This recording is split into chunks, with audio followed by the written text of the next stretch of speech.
નમસ્કાર વિદ્યાર્થી મિત્રો, હું Chirag Jadav Devas International Public School તરફથી ઓનલાઈન એજ્યુકેશનમાં આપ સર્વેનું હાર્દિક સ્વાગત કરું છું.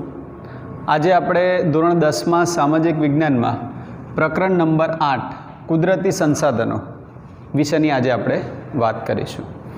તો પહેલી આપણે વાત કરીએ કે કુદરતી સંસાધનો. પહેલાં તો સંસાધનો એટલે શું અને સંસાધનો શું હોય છે. તો કોઈ પણ જે સંસાધન હોય એ સંસાધનનો જો તમે ઉપયોગ કરી શકવા માટે સક્ષમ હોય તો જ એને આપણે સંસાધન કહીએ. પૃથ્વી પર ઘણા બધા સંસાધનો હશે, પણ જે સંસાધનોનો મનુષ્ય પોતે પોતાના કૌશલ્યનો ઉપયોગ કરી અને એના પછી આપણને ઉપયોગમાં આવી શકે એવી વસ્તુનું નિર્માણ કરે તેને આપણે સંસાધન કહીએ છીએ. જે સંસાધનોનો આપણે ઉપયોગ કરી શકતા નથી અને પૃથ્વી પર હયાત છે તેને આપણે સંસાધન તરીકે ઓળખી શકતા નથી. જે સંસાધનોનો ફક્ત આપણે ઉપયોગ કરીએ છીએ ફક્ત એને જ આપણે સંસાધન કહીએ છીએ. એના પછી આપણે એના ઉપયોગોની વાત કરીએ કે સંસાધનોના ઉપયોગો કયા કયા છે, કઈ કઈ રીતે આપણે એનો ઉપયોગ કરીએ છીએ. પહેલું છે સંસાધન ખોરાક તરીકે. હવે આપણને ખોરાક ક્યાં ક્યાંથી મળે છે અથવા તો કેવી કેવી રીતે મળે છે તો તમે બધા જાણો છો ને. દુકાનમાંથી લાવીએ છીએ એની વાત નથી કરતા, પણ એ દુકાનમાં ક્યાંથી આવ્યું, હોલસેલરની જોડેથી ના એની બી વાત નથી કરતા, મૂળ કે પ્રાપ્તિસ્થાન કયો એની વાત છે.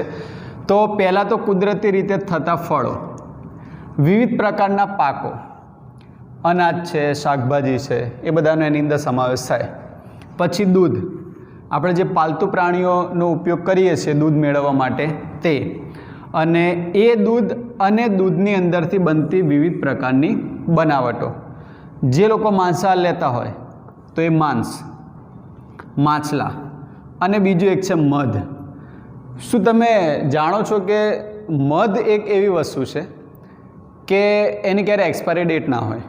તમે કોઈક જગ્યાથી મધ ખરીદો છો અને જો એની અંદર તમને એક્સપાયરી ડેટ જોવા મળે ને તો સમજી લેવાનું કે એ મધ પ્યોર નથી. કારણ કે આપણે હડપ્પા મોહેંજો-દડોની સંસ્કૃતિની અંદરથી મધ મળી આવ્યું હતું. એ મધ આટલા વર્ષો પછી પણ, હજારો વર્ષો પછી પણ એ મધ ખાવા લાયક હતો. એટલે મધનું ક્યારે એક્સપાયરી ડેટ હોઈ શકે નહીં. અને જો કોઈ જગ્યાએ એવું લખ્યું હોય કે ભાઈ આ મધની એક્સપાયરી ડેટ આટલી છે તો સમજી લેવાનું કે એ મધ પ્યોર નથી. તમે કદાચ જાણી નવાઈ લાગશે કે ચીનમાં 2 પ્રકારના મધ મળે છે. જો કે ચીનની વાત કરો એટલે તો બધી બાબતો ખાવા લાયક તો બધી ખતરનાક બાબતો. તો ચીનમાં 2 પ્રકારના મધ મળે છે. એક 100% અશુદ્ધ અને બીજું 1% શુદ્ધ. તો મધની અંદર 1% ખાલી શુદ્ધતા આવે.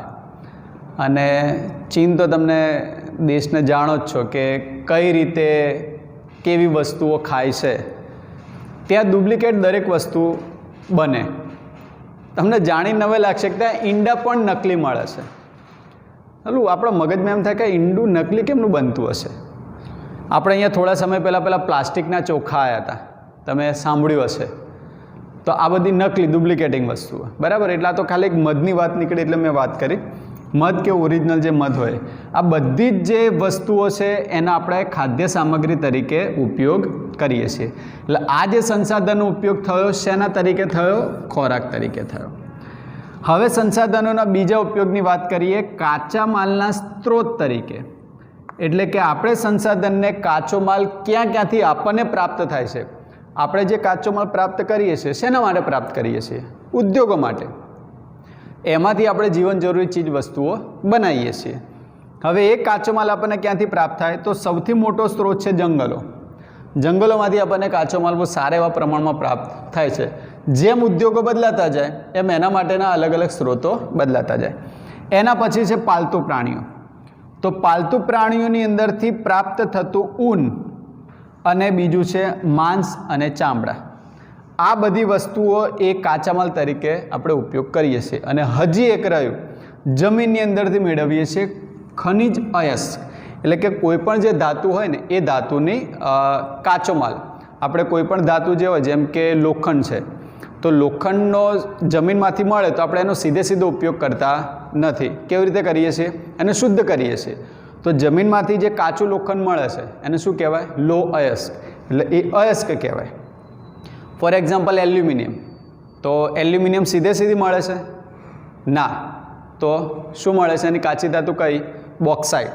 તો બોક્સાઇટ એ ફ્રાન્સના લેસ બાકસ નામના શહેરમાંથી મળી આવ્યું હતું. એના નામ ઉપરથી એનું નામ રાખ્યું છે બોક્સાઇટના. એની અંદરથી આપણને મળે છે એલ્યુમિનિયમ.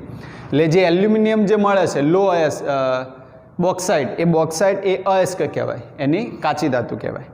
બરાબર. એટલા બધાનો આપણે કાચા માલ તરીકે ઉપયોગ કરીએ છીએ. એના પછી શક્તિ સંસાધનો. હવે શક્તિ સંસાધનો એટલે શું? તો જેની અંદરથી આપણે ઉર્જા અથવા તો શક્તિ મેળવી શકીએ. શેના માટે? સંચાલન કરવા માટે. તો શેમાંથી મળી શકે? તો ખનિજ કોલસો છે, ખનિજ તેલ, કુદરતી વાયુ, આ બધા તો છે જ, પણ આ બધા કેવા પ્રદૂષણ પણ કરે છે. અને બીજા છે બિનપરંપરાગત ઉર્જાના સ્ત્રોત, સૌર ઉર્જા, સૂર્યમાંથી જે ઉર્જા મળે તે, આ સૌર ઉર્જા, પવન ઉર્જા, ભરતી શક્તિ, ભૂતાપીય ઉર્જા, આ બધા જ જે છે બિનપરંપરાગત. પછી કદાચ તમે સાંભળ્યું છે યુરેનિયમ, થોરિયમ, આ બધાની અંદરથી પણ આપણને પ્રચંડ પ્રમાણમાં ઉર્જા મળે છે. એની અંદરનું કેટલી ઉર્જા મળે એની હું તમને એક એક્ઝામ્પલ આપું તો અમેરિકાએ જાપાનના 2 શહેરો હિરોશીમા અને નાગાસાકી ઉપર પરમાણુ બોમ્બ ઝીકી દીધા હતા, લિટલ બોય અને ફેટ મેન. 6 ઓગસ્ટ 1945, 9 ઓગસ્ટ 1945ના રોજ. અને જોતજોતામાં હજારો માણસો ત્યાં મૃત્યુ પામ્યા હતા. અને આ બધા જે પ્રચંડ પ્રમાણમાં ઉર્જા ઉત્પન્ન કરે છે. બરાબર. એ આપણે વાત કરી શક્તિ સંસાધન તરીકે. હવે આપણે વાત કરીએ સંસાધનના પ્રકાર વિશેની. એની અંદર પહેલો પ્રકાર છે માલિકીની દ્રષ્ટિએ. તો માલિકી કઈ રીતે હોઈ શકે? તો પહેલું છે વ્યક્તિગત માલિકીના સંસાધનો. તો વ્યક્તિગત માલિકીના સંસાધનો તમને શબ્દ ઉપર કે ટોપિક ઉપરથી જ ખબર પડી જાય કે જે સંસાધનમાં માલિકી વ્યક્તિની અથવા તો પરિવારની હોય, એવી જે માલિકીના સંસાધનો હોય તેને આપણે વ્યક્તિગત સંસાધન તરીકે ઓળખીએ છીએ. જેમ કે જમીન છે, મકાન છે, દુકાન છે, ઓફિસ છે, આ જે બધી બાબતો થઈ એ સંસાધનને આપણે વ્યક્તિગત સંસાધન તરીકે ઓળખીએ છીએ. બીજા નંબરનો ટોપિક રાષ્ટ્રીય સંસાધન. જેમાં વ્યક્તિનું છે એમાં કોનું હોય? રાષ્ટ્રનું હોય. તો જેની અંદર માલિકી અને એનો ઉપયોગ પણ એની ભાવના આખા વિશ્વની હોય, આખા દેશની હોય, આખા રાષ્ટ્રની હોય, એને આપણે રાષ્ટ્રીય સંસાધન તરીકે ઓળખીએ છીએ. અહીંયા લખ્યું છે સાર્વજનિક સંપત્તિ, એટલે કે આપણા આખા દેશ એનો ઉપયોગ કરી શકે તે. જેમ કે આપણું લશ્કર છે અને આંતરરાષ્ટ્રીય વેપાર છે. એના પછી છે વૈશ્વિક સંસાધન. તો વૈશ્વિક સંસાધન એટલે શું? તો વિશ્વની અંદર એવી દરેક પ્રકારની સંપત્તિ, પછી તે ભૌતિક હોય કે અભૌતિક, એ દરેક પ્રકારની સંપત્તિ કે જેનો ઉપયોગ માનવ કલ્યાણ માટે થતો હોય તેવા પ્રકારના જે સંસાધનો હોય તેને શું કહીશું? વૈશ્વિક સંસાધનો. અને એ વૈશ્વિક સંસાધનોની અંદર કોનો સમાવેશ થાય? તો કે ભાઈ બધા જ જે રાષ્ટ્રોની માલિકીના સહિયારા સંસાધનો હોય, એટલે કે બધા રાષ્ટ્રોના લોકો ભેગા મળીને જેનો ઉપયોગ કરી શકતા હોય એ બધાનો સમાવેશ એ વૈશ્વિક સંસાધનની અંદર કરવામાં આવે છે. અને હવે એના પછીના ટોપિકની આપણે વાત કરીએ. ચલો વિદ્યાર્થી મિત્રો, હવે આપણે વાત કરીએ સંસાધનોના પ્રકાર, પણ આ છે વિતરણના આધારે. તો વિતરણના આધારે સંસાધનોના પ્રકાર પડે છે. એની અંદર પહેલું છે સર્વસુલભ સંસાધન. તો સર્વસુલભ સંસાધન કોને કહેવાય? તો સર્વસુલભ સંસાધન એટલે વાતાવરણમાં જે રહેલા ઉપયોગી વાયુઓ, એ વાયુઓને આપણે કહીશું સર્વસુલભ સંસાધન. જેમ કે ઓક્સિજન અને નાઇટ્રોજન, આ આપણે સર્વસુલભ સંસાધનો તરીકે ઓળખી શકાય. બીજા નંબરનો ટોપિક છે સામાન્ય સુલભ સંસાધન. તો સામાન્ય સુલભ સંસાધન એટલે આ જે વાતાવરણમાં રહેલા ઉપયોગી વાયુ જે સામાન્ય રીતે મળી જાય એવી રીતે નહીં, આ થોડુંક એને સામાન્ય, આ બધે જ મળે, જ્યારે સામાન્યપણે મળે એવા સંસાધનને આપણે કહીશું સામાન્ય સુલભ સંસાધન. જેમ કે ભૂમિ, જળ અને જમીન, આ જે બધા સંસાધનો છે સામાન્ય સુલભ. અને આ જે વાયુઓની વાત કરીએ સર્વસુલભ, આપણને બધી જગ્યાએ મળે, હવે વાત કરીએ વિરલ સંસાધન. વિરલ સંસાધન એટલે શું? તો જેના પ્રાપ્તિ સ્થાનો મર્યાદિત હોય, જેના પ્રાપ્તિ સ્થાનો મર્યાદિત હોય તેવા પ્રકારના સંસાધનને આપણે કહીશું વિરલ સંસાધન. જેમ કે ખનિજ કોલસો, ખનિજ તેલ, તાંબુ, સોનું, વિવિધ પ્રકારની ધાતુઓ, એ બધાનો સમાવેશ થાય છે શેમાં? વિરલ સંસાધનમાં. એના પછી આપણે વાત કરીએ એકલ સંસાધનની. નામ ઉપરથી થોડોક આઈડિયા આવતો હશે કે આ શું હશે. તો એકલ સંસાધન એટલે દુનિયામાં ભાગ્યે જ એક અથવા તો બે જગ્યાએ જ મળતા હોય, વધારે નહીં. એક અથવા તો બે જગ્યાએ જ મળે તેવા પ્રકારના સંસાધનને આપણે શું કહીશું? એકલ સંસાધન. આ બધા એમસીક્યુની અંદર પૂછાઈ શકે. એક્ઝામ્પલ આપેલું છે ક્રાયોલાઇટ.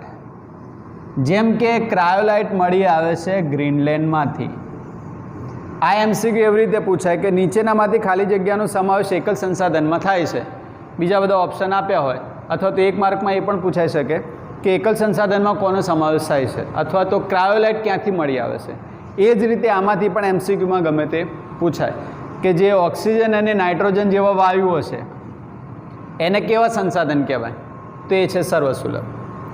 પછી ભૂમિ, જળ અને જમીન, આ કેવા સંસાધનો છે? તો સામાન્ય સુલભ સંસાધન. વિરલ સંસાધનમાં કોનો સમાવેશ થાય? તો કોલસો, ખનિજ તેલ, તાંબુ અને સોનાનો સમાવેશ થાય છે. હવે આપણે બીજા બે સંસાધનોની વાત કરીએ. એક છે નવીનીકરણીય સંસાધન, બીજું છે અનવીનીકરણીય સંસાધન. નવીનીકરણીય સંસાધન એટલે ચોક્કસ સમયમાં આપમેળે જે નિર્માણ પામે તેવા સંસાધનોને આપણે કહીશું નવીનીકરણીય સંસાધન. આમાં મનુષ્યની કોઈ દખલગીરી હોતી નથી. જો કે સર્જન કરવામાં તો નિર્માણ કરવામાં મનુષ્યની કોઈ દખલગીરી હોતી જ નથી. હા, વિનાશ કરવા માટે આપણે પહેલાં પહોંચી જઈએ, કારણ કે પહેલાંના સમયની અંદર પૃથ્વી ઉપર જંગલો ને બધા સંસાધનો બહુ વિપુલ પ્રમાણમાં હતા, અને હાલની અંદર કેટલા છે આપણે જોઈએ છીએ. એ બધા આપણા મનુષ્યોની બદોલત જ છે. એમાં સમાવેશ થાય જંગલો, પશુઓ અને પક્ષીઓ. એના પછી આપણે વાત કરીએ નવીનીકરણીય સંસાધન. તો નવીનીકરણીય સંસાધનની અંદર એને કોને કહેવાય? નવીનીકરણીય સંસાધન એટલે જે સંસાધનો વાપરવાથી ખૂટી જાય, જે સંસાધનો વાપરવાથી ખૂટી જાય અને જેનું તમે ફરી વખત નિર્માણ કરી શકતા ન હોય, તેનું તમે ફરી વખત નિર્માણ કરી શકતા નથી, તેવા સંસાધનોને આપણે કહીશું અનવીનીકરણીય સંસાધન. જેમ કે ખનિજ તેલ અને ખનિજ કોલસો. આ થયા બધા અનવીનીકરણીય સંસાધન. બરાબર. તો આ નવીનીકરણીય સંસાધન, આ થયા અનવીનીકરણીય સંસાધન. જંગલો, પશુ અને પક્ષીઓ, આ નવીનીકરણીય સંસાધન. ખનિજ તેલ, ખનિજ કોલસો, કોઈ પણ સંસાધન કે જે વાપરવાથી ખૂટી જાય અને જેનું તમે ફરી વખત નિર્માણ કરી શકતા નથી, એ બધા સંસાધનોનો સમાવેશ થાય છે અનવીનીકરણીય સંસાધનમાં. તો હવે આપણે વાત કરીશું જમીન. તો જમીન એટલે પૃથ્વીના પોપડા પરના પાતળા સ્તરને આપણે જમીન કહીએ છીએ. અને આપણી દરેકે દરેક પ્રકારની જે પ્રવૃત્તિ છે એ પ્રવૃત્તિ શેના ઉપર આધારિત છે? જમીન ઉપર. તમે ઉદ્યોગ ધંધા ચલાવો છો એ પણ જમીન ઉપર આધારિત છે. તમે વિચાર કરો, જમીન નથી અને આપણે આપણું જીવન જીવવું છે, શક્ય છે? નથી શક્ય. કદાચ એવું કહી શકાય કે ભાઈ આપણે અંતરિક્ષની અંદર ફરતા હોય અને ઝીરો ગ્રેવિટી હોય અને પછી આપણે આપણું જીવન જીવવું છે જમીન વગર, તો કદાચ બહુ વધારે વિચારતા નહીં. પણ જમીનની પહેલી તો આ વ્યાખ્યા છે કે પૃથ્વીના પોપડા પરના પાતળા સ્તરને આપણે જમીન કહીએ છીએ. આપણા મનમાં પહેલો પ્રશ્ન એવો ઉપસ્થિત થાય કે જમીનનું નિર્માણ કેવી રીતે થતું હશે? તો જમીનનો એ ખડકોના ખવણની ફલિત પેદાશ છે. એટલે જમીને પહેલાં સીધી જમીન નથી, પણ પહેલાં શું હતું? ખડકો હતા. એ ખડકોનું ખવાણ થયું અને એના પછી જમીનનું નિર્માણ થયું. તો આ જે વિવિધ પ્રકારના ખડકો છે એનું ખવાણ કેવી રીતે થાય? તો એનું ખવાણ થાય છે કુદરતી પરિબળો દ્વારા. તો કુદરતી પરિબળો કેવા? જેવા કે હવા, હિમ, વરસાદ, તાપમાન, જીવજંતુઓ, પશુ પક્ષીઓ, આવા ઘણા બધા પરિબળો હોય. આ પરિબળો દ્વારા આનું ખવાણ થાય. અને જ્યારે ખવાણ થાય એના પછી ખડકોના નાના મોટા ટુકડા, કાંકરા અને રેતી અથવા તો રજકણનું એક આવરણ તૈયાર થાય છે. આ ખડકોનું ખવાણ થયા પછી ખડકોના નાના મોટા ટુકડા, કાંકરા અને રેતી અથવા તો રજકણનું એક આવરણ તૈયાર થાય, તેને આપણે ઓળખીએ છીએ રેગોલિથના નામે. આવો પણ પ્રશ્ન પૂછાય કે રેગોલિથ એટલે શું? તો રેગોલિથ એટલે ખડકોનું ખવાણ થયા બાદ ખડકોના નાના મોટા ટુકડા, કાંકરા અને રેતી અથવા તો રજકણનું એક આવરણ તૈયાર થાય, તેને આપણે કહીએ છીએ રેગોલિથ. અને એની અંદર હવા, પાણી અને જૈવિક દ્રવ્યો ઉમેરાય, એના પછી આપણે જમીનનું નિર્માણ થાય છે. તો આપણને એવું થાય કે ભાઈ આ પ્રક્રિયા બહુ ધીમી હશે. તો આ પ્રક્રિયા ધીમી નહીં પણ બહુ વધારે ધીમી છે અને ઘણા બધા વર્ષો લાગે અને એના પછી જમીનનું નિર્માણ થાય. જે જમીનમાં જેટલા પોષક તત્વો વધારે ઉમેરાય એ જમીનની ફળદ્રુપતા એટલી વધારે હોય. જે જમીનમાં પોષક તત્વો કે જૈવિક દ્રવ્યોનું પ્રમાણ ઓછું હોય એ જમીન હંમેશા એમાં ઓછી ફળદ્રુપતા જોવા મળે છે. તો ફરી એક વખત જમીનનું નિર્માણ જોઈ લઈએ. તો જમીન એ ખડકોના ખવણની ફલિત પેદાશ છે. આ ખડકોનું વિવિધ પ્રકારના કુદરતી પરિબળો જેવા કે હવા, હિમ, વરસાદ, તાપમાન, જીવજંતુઓ, આ બધા પરિબળો દ્વારા તેનું ખવાણ થાય છે. જ્યારે એનું ખવાણ થાય એટલે ખડકોના નાના મોટા ટુકડા, કાંકરા અને રેતી અથવા તો રજકણનું એક આવરણ તૈયાર થાય, જેને આપણે ઓળખીએ છીએ રેગોલિથના નામે. આમાં પોષક તત્વો કે જૈવિક દ્રવ્યો હોતા નથી, પરંતુ જ્યારે આની અંદર હવા, પાણી અને જૈવિક દ્રવ્યો ઉમેરાય એના પછી જમીનનું નિર્માણ થાય છે. તો આશા રાખું છું કે તમને આ વિડીયોમાં સમજ પડી હશે. ફરી વખત આવતા નવા કોઈ ટૉપિક સાથે આપણે ફરી મુલાકાત કરીશું. Thank you.